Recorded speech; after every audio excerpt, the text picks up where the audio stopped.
ating Mad Out 2 new update sa Mad Out 2 guys.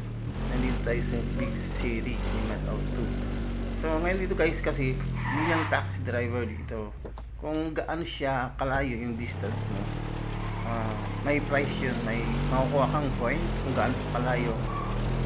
Ang pinakamalaki kasi na claim ko na rito as a driver, taxi driver, is mga 7,000 coin. So malaki na yun guys, tapos makakakuha ka pa ng bonus, may bonus ka pang matatanggap dito guys sa pag taxi driver. Kumbaga ito yung pinakamabilis guys na makakapag-earn ka ng money na malaki bilang taxi driver. At saka yung pagiging taxi driver po dito sa Mad Out 2, nagdedepende po yan sa klase ng kotse na gagamitin guys. Meron kasi yung kotse mas mababa. Ito kasi sa akin, yung ginagamit ko ngayon, ito yung pinakamalaki na earnings na makukuha itong kotse na to. Bali naka X55 po tayo guys na kotse. Kaya ito na yung pinakamalaking earnings na pwedeng kumita bilang taxi driver dito sa Mad Out. So ayan guys, pupuntahan mo lang yan, sasakay sila, then ihatid mo sila. Tingnan kung gaano kalayo. Kung gaano kalayo siya, yun ang magiging na coins. Yan lang guys. Bali naka-RP tayo guys dito sa Mad Out 2. Ngayon sa pagiging taxi driver natin guys, naka-RP tayo. Kasi kung papasok ako dun sa isang online, naka-online din naman to guys, kaya lang naka-roleplay, naka-RP siya. So halos kunti lang naman yung mga tao dito, at saka bawal dito sa RP, dito sa Mad Out 2, yung mga guns. Pwede ka lang dito maka-accident or sasagasaan mo or bubugin mo, ganun lang guys.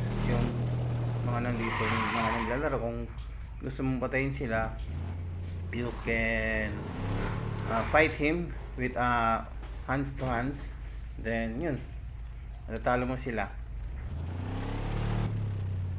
Then pwede mo silang sagasaan ng kotse.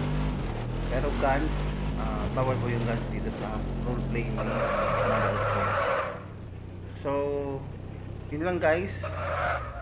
So sinare ko lang sa inyo about dito kay Mad Out 2, dito sa roleplay niya, kung paano maging taxi driver. Kung magta-taxi driver kayo guys sa open world, kahit ba rin pwede, maraming siyang hassle. Minsan mapapagtripan ka, papaulanan ka ng bala habang nagta-taxi driver ka. Ang daming bad goals talaga dun sa open world talaga na yun. Ang daming bad goals. So kaya nag-RP tayo kung magta-taxi driver. Ano ko lang sa inyo guys, share ko lang, dapat naka-RP na lang kayo guys para hindi hassle. Pero kung willing kayo na lumusot sa mga masasamang tao dito sa Mad Out 2 big city no update, pwede kayo mag-open world. Pwede kayo mag-open world guys, basta nakanda kayo sa mga sasalubungin nyo, kasi makakasalubong kayo ng mga bad guns talaga. Pagtitripahan ka, papaulan na ng bala yung kotse mo habang habang nagta-taxi driver. Halos hindi mo matapos yung hindi mo siya mahatid yung pasahero mo, dahil aabangan ka talaga pagtitripan ka. Kung napakaraming naglalaro, nako po, hindi ka talaga makakatapos ng isang biyahe pagtitripan ka. Yun lang guys. Pero pag pag medyo mayroon kayong clan dito, kasi may yung name nyo kasi nakikita nila meron ka ng clan. So hindi ka naman basta-basta nila titirahin, kasi siyempre magdadalawin sila kasi may clan ka. So hindi ka basta-basta nila pakikialaman. Pero kadalasan na-experience ko sa open worlds, siya, talagang hindi ko matapos-tapos yung pagiging taxi driver ko, dahil ang daming hassle.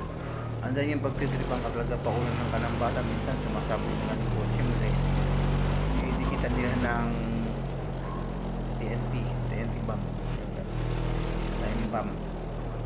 So yun guys, so hanggang dito na lang guys yung ating i-share po sa inyo. Sinare ko lang sa inyo kung paano maging taxi driver dito po sa Mode 2. So yun guys, hanggang dito na lang. Last round na lang tayo guys, then close na tayo. Ayun guys, isang biyahe na lang po tayo guys. Sa mga willing po ng ganitong laro, nandiyan po ang ating link sa ating comment section guys. Hanapin niyo yung ating link, download nyo na lang yan, kiklik nyo na lang yung link guys, tapos kandadali na kayo sa games guys. Follow nyo ako guys dito sa mga hindi pa nakapag-follow po dito sa ating YouTube channel para updated tayo sa mga mangyayari o kaganapan dito sa Mad Auto. May share ko sa inyo kung paano yung mechanics talaga dito sa Mad Auto pagdating sa paglalaro ng Mad Auto. Napakaganda ng city, ang ganda ng paka-update nila. Talaga makikita mo yung mga puno na yan guys, pag tumigil ka makikita gumagalaw yan. Parang hinahangin talaga siya. Makikita mo yung pagka-realistic talaga ng laro ito. Ang ganda ng paka-update na nila. Then, pwede kang, pag yumaman ka na, bumili ka ng pinakamalaking mansion. Pero ako sa guys, contento na ako sa isang mansion na binili ko, yung binili kong bahay. Okay na sa akin kasi yun talaga yung personal akong bahay. Hindi ko na kailangan ng mansion na malaki. Yun lang ako, okay na. Sapat na sa akin yan. So yun guys, hanggang dito na lang.